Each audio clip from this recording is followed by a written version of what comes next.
আসসালামু আলাইকুম। মহারানীর রান্নাবান্না নিয়ে আজকে একটি দারুণ রেসিপি নিয়ে চলে আসলাম। আজকে আপনাদের করে দেখাবো ইলিশ পোলাও। অসাধারণ এই ইলিশ পোলাও বাংলার একটি ঐতিহ্যবাহী খাবার। চলুন দেখে নেই। এখানে 3 ধরনের বাদাম নিয়েছি: কাজু, চীনাবাদাম ও কাঠবাদাম। 3 ধরনের বাদামই সমপরিমাণে নিয়েছি।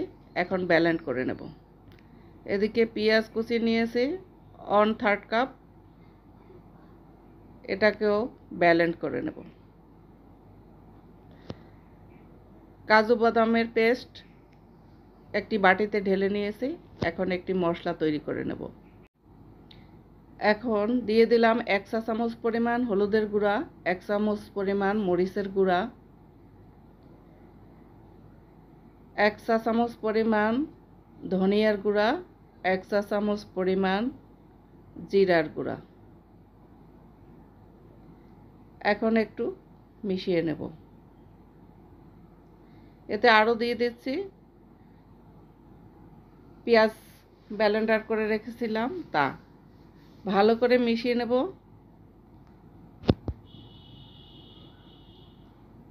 এতে আরও অ্যাড করে দেব টক দই।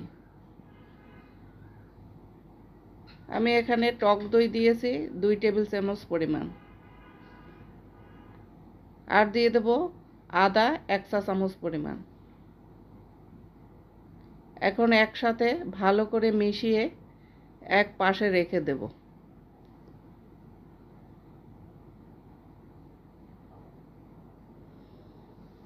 মশলা বানানো শেষ। এখন চলে যাব মূল রান্নায়। আমি এখানে শুধুমাত্র সরিষা তেল ব্যবহার করে রান্না করব এই ইলিশ পোলাও।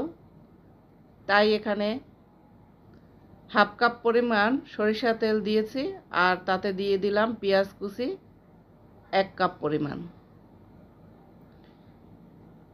পেঁয়াজ ভেজে বেরেস্তা করে নেব। অনবরত নেড়ে চেড়ে ভালো করে ভেজে নেব। ভাজা ভাজা হয়ে আসলে যখন দেখব ব্রাউনি কালার চলে এসেছে, তখন পেঁয়াজ একটি বাটিতে তুলে নেব। আপনারা যদি তাড়াতাড়ি কালার আনতে চান তাহলে এর মধ্যে 1 চা চামচ চিনি দিয়ে দিতে পারেন। আমি দেইনি। আপনারা এভাবে করে পেঁয়াজের বেরেস্তা সংরক্ষণ করেও রাখতে পারেন। এখন একটি বাটিতে উঠিয়ে নেব। এখানে আমি 1 কেজি ওজনের একটি ইলিশ নিয়েছি। তা থেকে মাথা ও লেজ বাদ দিয়ে দেব। ওই ভাজা তেলের মধ্যে আরেকটু তেল দিয়ে দিলাম। এখন ওই মাছের মধ্যে দিয়ে দেব স্বাদমতো লবণ, আর দিয়ে দিচ্ছি 1 চা চামচ মরিচের গুঁড়া, 1 চা চামচ হলুদের গুঁড়া। এখন একসাথে মাখিয়ে নিয়ে গরম তেলে এপাশ ওপাশ ভেজে নেব।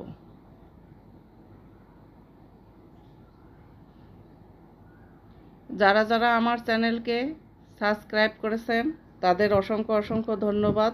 তাদের জন্য থাকলো অনেক অনেক ভালোবাসা। আর যারা এখনও আমার চ্যানেলের সাথে যুক্ত হননি, অনুরোধ করব যুক্ত হয়ে যাবেন। মাছ ভাজা শেষ। এখন আমি মাছ এক পাশে উঠিয়ে সরিয়ে রাখলাম।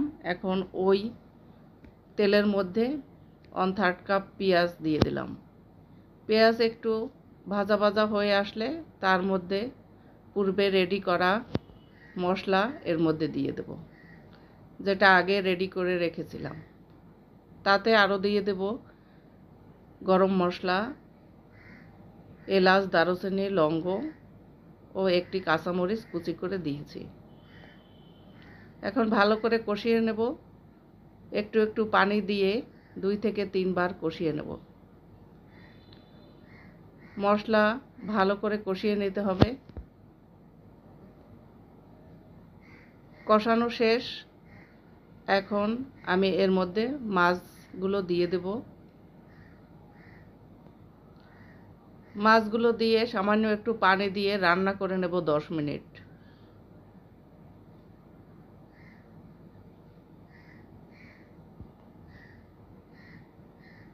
10 মিনিট রান্না করার পরে মাছগুলো তুলে নেব।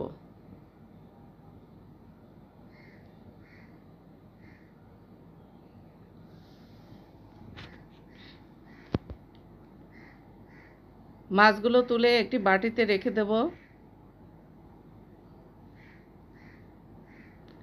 আর ওই মশলার মধ্যে দিয়ে দেব হাফ কেজি পরিমাণ চিনি গুঁড়া চাল, সাথে দিয়েছি 2টি শুকনো মরিচ, 2টি কাঁচামরিচ ও 2 টুকরো তেজপাতা।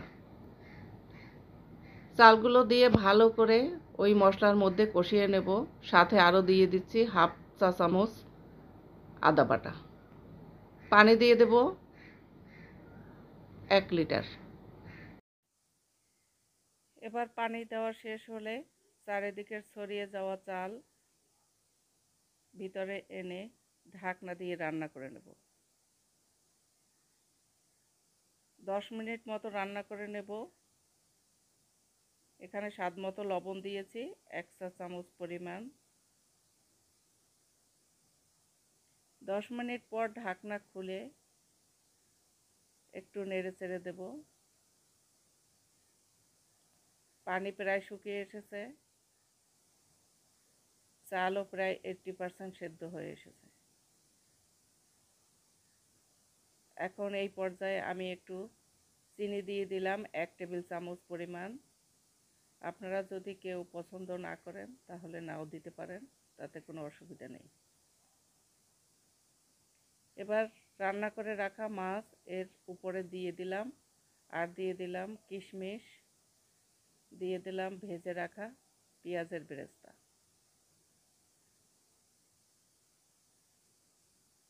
চারিদিকে ভালো করে ছড়িয়ে দিয়ে ঢাকনা দিয়ে রান্না করে নেব আরও 10 মিনিট। তবে তার নিচে একটি তাওয়া দিয়ে দেব।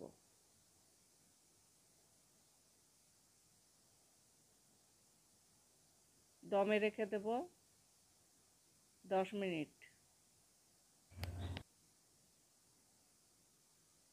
10 মিনিট পর পরিবেশনের পালা।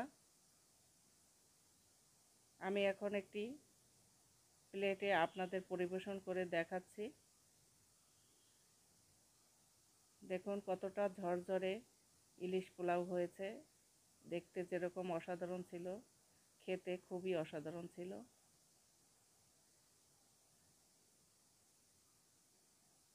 আপনারা একবার হলেও এভাবে করে রান্না করে খেয়ে দেখবেন। সহজ সহজ রান্না পেতে, লোভনীয় স্বাদ পেতে আমার চ্যানেলের পাশে থাকবেন। আপনাদের উৎসাহতে আমার উৎসাহ বাড়বে।